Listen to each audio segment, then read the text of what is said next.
아시아 문화전당 직원 10여 명이 진드기에 물려 치료를 받고 있습니다. 전당 측은 어린이 문화원을 임시 휴관하고 긴급 방역에 나서기로 했지만 대처가 늦었다는 비판을 사고 있습니다. 5년 만에 가을 야구 진출을 확정지은 기아 타이거즈가 4위 자리 탈환을 위해 막바지 총력전을 펼치고 있습니다. 매년 대규모로 취업박람회가 열리고 있지만 박람회에서 일자리를 얻은 구직자는 전체 참가자의 1~2% 수준에 불과합니다. 광주 전남 지역민은 다양한 음식 문화를 지역을 대표하는 관광자원으로 생각하고 있는 것으로 나타났습니다. 무등산 케이블카 설치에 대해서는 찬반 의견이 팽팽히 맞섰습니다. 여러분 안녕하십니까? 국립아시아문화전당 어린이문화원에서 직원 10여 명이 단체로 진드기에게 물렸습니다. 직원들은 발진과 가려움 증상을 보여 병원에서 긴급 치료를 받았는데요. 3주 전부터 시민들이 이용했던 책상과 의자를 옮기는 과정에서 이 같은 일이 발생했습니다. 전당 측은 전격적으로 휴관을 결정했습니다. 송정근 기자의 단독 보도입니다. 하루 평균 2,000명의 어린이와 부모들이 찾는 아시아문화전당 어린이문화원입니다. 이곳에 근무하는 직원 12명에게서 어젯밤부터 발진과 가려움 증상이 나타났습니다. 이들 직원들은 오늘 출근하자마자 단체로 병원을 찾아 치료를 받아야 했습니다. 빨갛게 다 올라와가지고 병원 가봐야지고 아침에 급하게 다 갔어요. 병원 진단 결과 이들 모두 진드기에 물린 것으로 확인됐습니다. 전날 체험관 안에 설치해둔 책상과 의자를 밖으로 옮겨 폐기하는 과정에 참여했다가 진드기에 노출된 것으로 추정되고 있습니다. 전당 측은 며칠 전부터 직원 한두 명에게서 발진 증세가 나타나자 자체 조사를 벌여 통나무 재질의 책상과 의자에 진드기가 있는 것을 확인한 것으로 알려졌습니다. 하지만 전당 측은 초기에 시시하며 안일한 대응으로 일관했다는 지적을 받고 있습니다. 시설 이용객 대다수가 감염되기 쉬운 어린아이들임에도 불구하고 대대적인 방역에 나서지 않았고 광주 MBC의 취재가 시작되고서야 휴관 결정을 내렸습니다. 나오면 안 되지. 그게 나오면은 진드기는 더구나 굉장히 위험한 건데 내가 물린 건 괜찮지 차라리 이 애기는 물리면 안 돼요. 어린이문화원 안에 있는 물건을 매일 소독하기 때문에 문제될 게 없다는 아시아문화전당. 하지만 책상과 의자가 지난 3주 동안 이용객들의 쉼터로 사용되어 온 만큼 알려지지 않은 피해자가 나타날 가능성도 배제할 수 없는 상황입니다. MBC 뉴스 송정근입니다. 5년 만에 가을 야구를 확정지은 기아 타이거즈가 4위 자리를 놓고 총력전을 펼치고 있습니다. 이 시간 현재 기아 챔피언스 필드에서 삼성과 경기를 펼치고 있는데요. 취재 기자를 연결해서 자세한 소식 알아보겠습니다. 한신구 기자 전해주시죠. 네, 현재 6회가 진행 중입니다. 기아 타이거즈가 삼성에 1대4로 뒤지고 있습니다. 기아는 2회 초 선발 고효준이 3점 홈런 등으로 4점을 뺏겼지만 곧바로 이에 말 이범호의 1점 홈런으로 추격에 들어갔습니다. 방금 전 기아는 5회 무사 1-2루 찬스를 맞았지만 병살타와 후속타 불발로 아쉬움을 삼켜야 했습니다. 기아는 투수를 이후 김윤동과 심동섭, 홍건희로 바꾸며 반전의 계기를 잡기 위해 안간힘을 쏟고 있습니다. 4위 경쟁을 펼치고 있는 LG의 경기에도 관심이 가는데요. 6회 현재 LG가 롯데에 3대1로 이기고 있습니다. 기아와 LG는 4위를 차지하기 위해 치열한 경쟁을 하고 있는데요. 현재는 LG가 반게임 차로 앞서고 있지만 오늘 경기에서 기아와 LG가 한꺼번에 지거나 한꺼번에 이길 경우 또는 기아가 이기고 LG가 질 경우에는 오는 8일 최종전을 통해서 4위가 결정됩니다. 그렇지만 두 경기가 이대로 끝날 경우엔 LG가 4위, 기아가 5위로 확정됩니다. 4위와 5위는 천지 차이인데요. 1승을 안고 시작하는 4위는 와일드카드 결정전 두 경기 가운데 1무승부만 해도 준 플레이오프에 진출하기 때문입니다. 기아와 LG의 마지막 경쟁이 정규리그 막판을 후끈 달구고 있습니다. 오늘 경기를 승리로 이끌고 오는 8일 최종전에서 기아가 좋은 결실을 맺기를 고대해봅니다. 지금까지 기아 챔피언스 필드에서 MBC 뉴스 한신구입니다. 올 하반기 광주권 채용박람회가 성황리에 열렸습니다.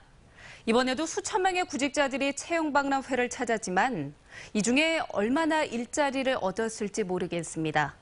최근 광주에서 열린 채용박람회 실적을 봤더니 취업 성사율이 1~2%에 불과했습니다. 김철원 기자입니다.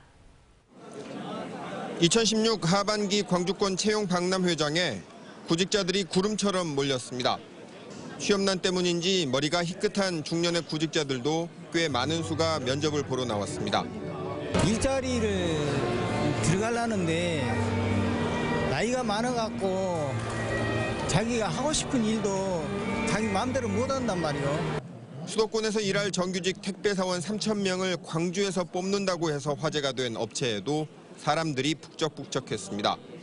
급여도 높고 쉬는 날도 많고 괜찮은 것 같아요. 가장 매력적인 요건은 뭐였습니까? 급여가 그래도. 하지만 상당수 구직자들은 원하는 업체가 없어 박남 회장을 이리저리 배회하고 있었습니다. 저는 원하는 분야가 조금 사무원 보는 그런 쪽인데 안 맞는 것 같아서 계속 보고 있어요. 돌아다니면서.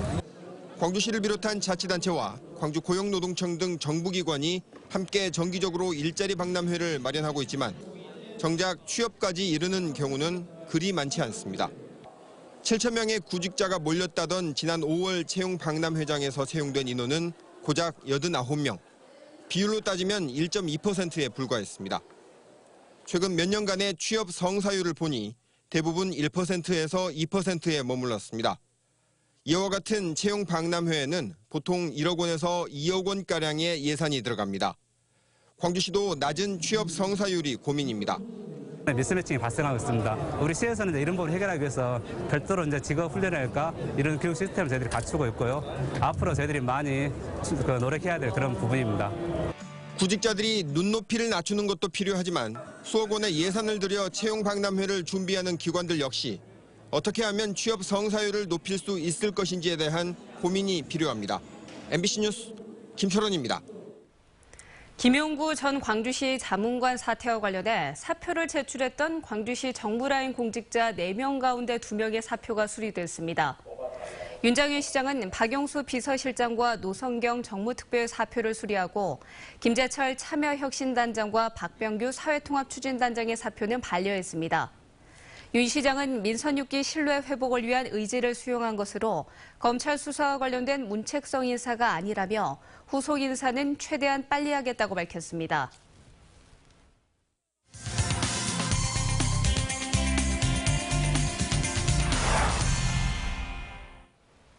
에어컨이나 냉장고 등에는 온도를 맞출 수 있도록 열 교환기라는 부품이 들어갑니다.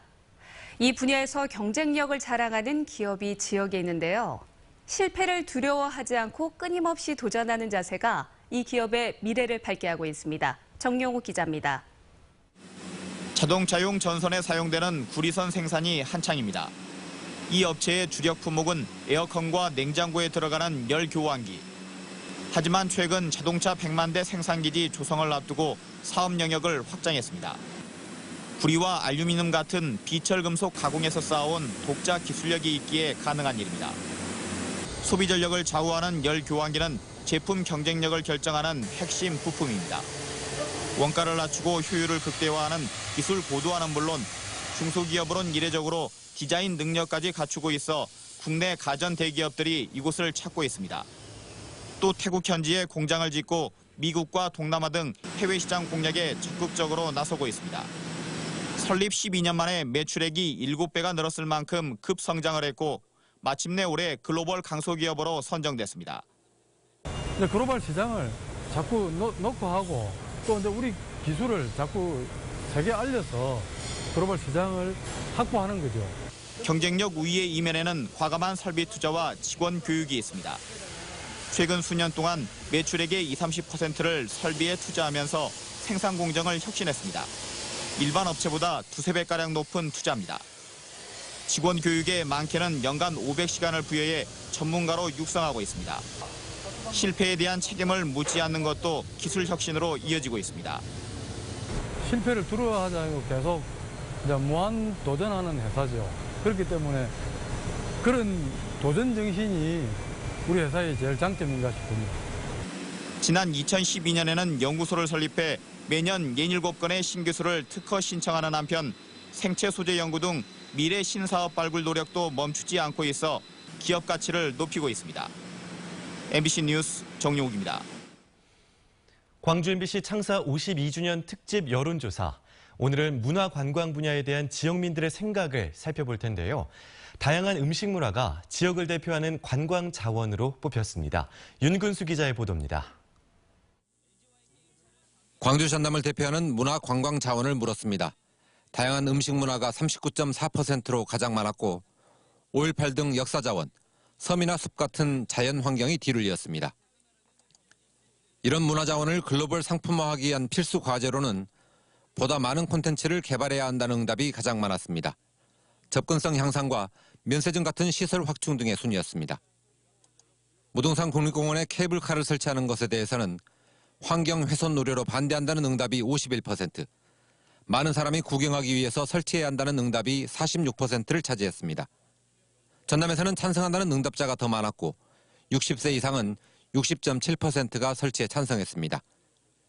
국립아시아문화전당은 이용한 적이 없다는 응답자가 81%를 넘었습니다. 이용하지 않는 이유로는 가기 불편해서라는 응답이 가장 많았는데 문화예술에 대한 관심이 없어서라는 응답도 18%가 넘었습니다. 그렇지만 공연이나 전시에 대해선 10명 가운데 8명이 만족한다고 답했고 이유로는 다양한 콘텐츠를 경험할 수 있어서라는 응답이 가장 많았습니다. 누가 유네스코가 지정한 미디어 아트 분야의 창의도시라는 사실에 대해선 모르고 있다는 응답이 57%로 더 많았습니다. MBC 뉴스 윤문수입니다.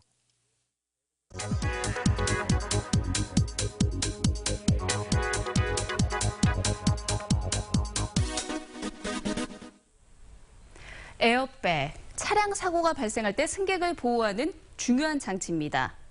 그런데요, 광주에서 운행되는 택시 대부분에 에어백이 장착돼 있지 않다는 사실 알고 계십니까? 광주 지역에 운행되고 있는 택시는 8,200여 대. 이 가운데 에어백이 장착된 택시는 2,700여 대에 불과합니다. 다시 말해서 택시 석 대 가운데 2대는요, 에어백 없이 승객을 태우고 도심을 활보하고 있는 겁니다.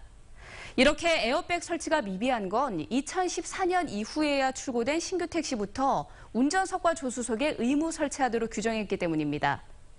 문제는 택시와 관련된 교통사고가 끊임없이 발생하고 있다는 점입니다.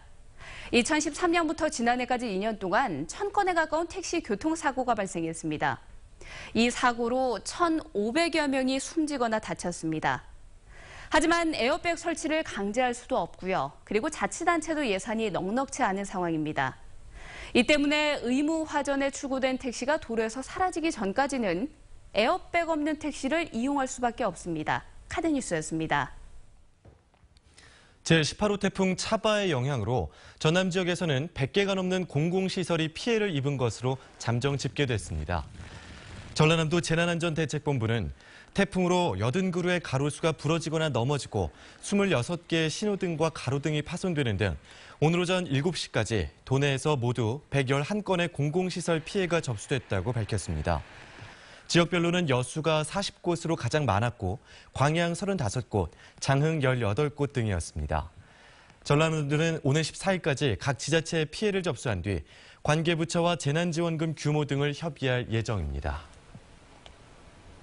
광주 지역 법원 출신 전관 변호사들이 수임한 형사사건 10건 가운데 4건이 감형 판결을 받은 것으로 드러났습니다. 오늘 광주고법에서 열린 국정감사에서 노회찬 의원은 10년 이상 광주 지역 법원에서 근무한 변호사 3명이 1년 동안 수임한 항소 사건을 분석해보니 42%가량이 원심보다 감형된 판결을 받았다고 말했습니다.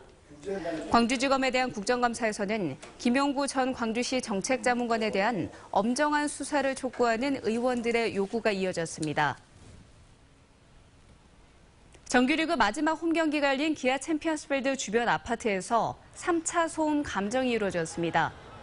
이번 소음과 빛공해 측정은 담당 재판부와 환경진단연구원 그리고 손해배상을 청구한 아파트 주민과 광주시 관계자 등이 참관한 가운데 진행됐습니다.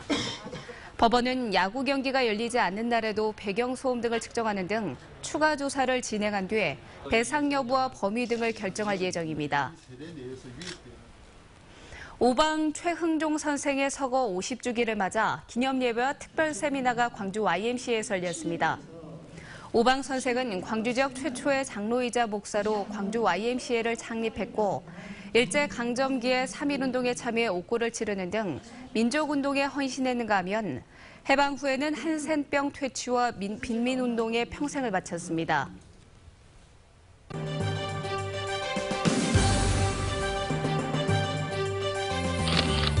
광주 남구와 도시공사가 대천동 일원의 산업단지가 성공적으로 조성될 수 있도록 손을 잡았습니다.